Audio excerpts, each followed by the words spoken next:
right? So here it is. Originally the plan was to do total Toyota's hubs and a little bit more of a budget build, but it turned into a little bit more than that. So I went ahead and got a Mendeola 2E, which is the Beetle main shaft Mendeola, so a little bit skinnier gears. You can tell that because on the 2Ds this flange is thicker, and then that's obviously what it looks, so that just gives it more room for the wider gears. Other than that, it still has the 10-inch ring and pinion, and I think it has a 535 ring and pinion. I'm not sure. There's only one gear ratio for the 2Es. And then a stock Honda J35A4. Yeah, should boogie, should be all right. That's all cool. And then, so obviously a lot of tube work was done. I cut the back off. I think I had a video of all that. But now it's got all the tubing tied in, all the transmission mounts done up. It's all painted. We actually, my fiance chose this color. She actually made it out of a bunch of different trim-clad colors with it was mostly blue and yellow and some gray, and so she mixed it all up. So when I roll this thing and scuff it all up, it'll be multicolored because we'll never get it exactly right, but we have some leftover paint. Yeah, so just a lot of tube work going on, right? And all tied into bulkheads and down to the torsion housing.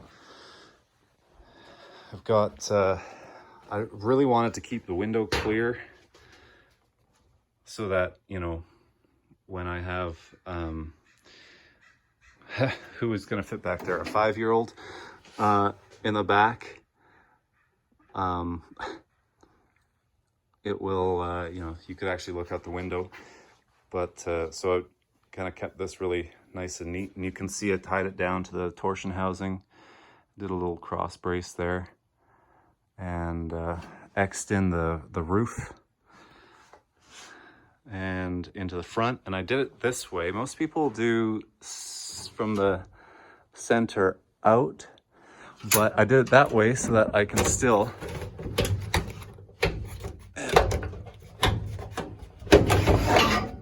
slide my rag open, because I think that's cool. And it's not like a race car, it's more of a fun car. I mean, we'll go fast in the sand and the dirt, but you know. And then I got my door bars in. We scratched the shit out of it when we put the body back on, because I put the door bars, I welded the door bars and built them after the body was off, which is, yeah.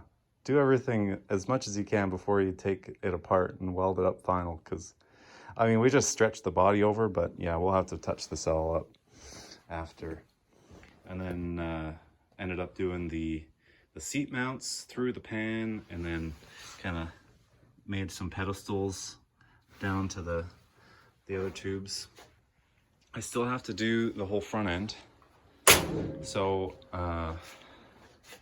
there's no tubes up here yet, but that's the Nichols Fab front end, and you can see it doesn't look like a Nichols Fab front end much anymore. And I might do a video on that, I might not. I was not happy with the geometry, the fit of everything. None of the holes are actually 1/2 inch, so everything's super sloppy. But I ended up, as you can see, cutting it up and reworking it to the point where I feel like it'll work for me now. But yeah, I've got to still build the whole front cage and tie that all in. I think I showed in a previous video the bypass. They're just FOAs, FOA bypass shocks, and coilover. So it's I think it's a 14-inch bypass and a 12-inch coilover, and then a 10-inch coilover in the front. Then yeah, this is kind of cool. Okay, so one other video I made, these Toyota to 930 flange adapters. So I cut the Toyota stub axle off and welded a 930 flange after I machined it all to fit. So I got 2 of those now. You can see that's one is in there. And then, okay, so here's the whole deal. I machined it all, and it's very tight fit, which is good. It keeps it centered. But that's a 1/2-inch 6061 aluminum adapter plate with VW 14 mil racing studs pressed in. And then we've got the Toyota. Here we go. I'll just get it all apart. All right, so a Toyota wheel bearing off of a mid-2000s Toyota truck, 4Runner, Tacoma. Has to be 4-wheel drive, so you get the splined hub.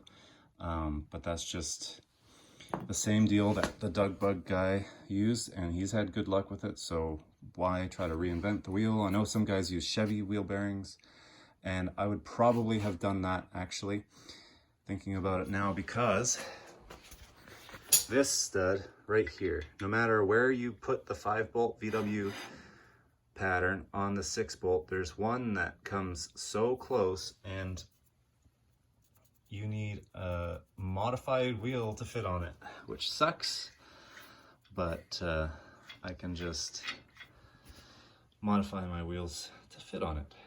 But if I was going to do it again, actually, I'd probably use a 5-bolt wheel bearing instead of this Toyota 6-bolt one, but it works. And then this is a rotor off of a 1996 Lexus ES300, I think. If I'm wrong, I'll correct it in the video. But they come with a 5-bolt and a very small center hole, so I machined that and then drilled out my 6-slug conversion, and I'm not worried about these ones. There's no weight going on these, it's just rotational force. So there's no way that this rotor is going to spin because it's got a lot of meat in around the other studs, and even on this side going into the hat. So that sits on there, and that sits on there, and there is a micro stud kit for, oh, let's see, okay, the wheel bearing's about $100, the rotor's about $30, and the aluminum for the wheel adapters was $150. This is all Canadian dollars, and then say another $100 for lug nuts and hardware, and then $200 for the Willwood brake caliper. Do the math yourself, but it is a lot cheaper than the $3,000 micro stub kits from JMR or otherwise. And the only thing I'm kind of wondering is if I should have gone with more thickness, like a 3/8 or 5/8, or a 5/8 thickness on the wheel adapter. But I think that the bolt pattern is tight enough to the outside diameter, or the bolt patterns are tight enough that it's going to work out just fine. I also built another one of these adapters in case it leaves me stranded somewhere. I'll just keep it so I can get back. And then, but overall, I'm pretty happy with how that all turned out. So now what's left, I got some 930 CV joints. I've got to cut my axles to length. They're going to end up being 24 and 5/8 inch long axles or so, which is pretty good for this thing's a 3x5. The Mendeola helps with that because it's about an inch skinnier than a bus tranny. And then, like I said before, I tried to give myself as much room with these flanges as possible, and condense all that down inside there. So yeah, I gotta mock up my brake lines and get all that sorted out still, and then move on to the front,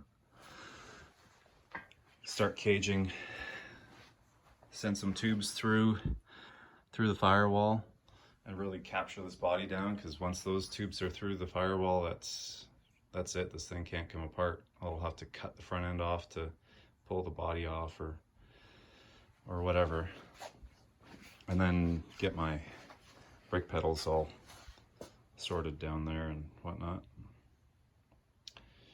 Yeah, I went for some 33-inch tensor regulator 2s on just some steel VW wheels, because budget was running out. And then BFG KM3s, also 33s, 3310-5, and then 3310, all on a 15-inch wheel. But yeah, can you imagine cruising down the beach, ragtop open, in your long travel Baja bug? It's gonna be sweet, man. It's gonna be sweet. Yeah, I think that's pretty much it. I took a little bit of a break, had some other projects I had to take care of, but I'm just trying to hop back in and get back on this thing and see if I can't cruise it around sometime soon. I'd really like that. So yeah, stay tuned, and I'll show you what's going on along the way.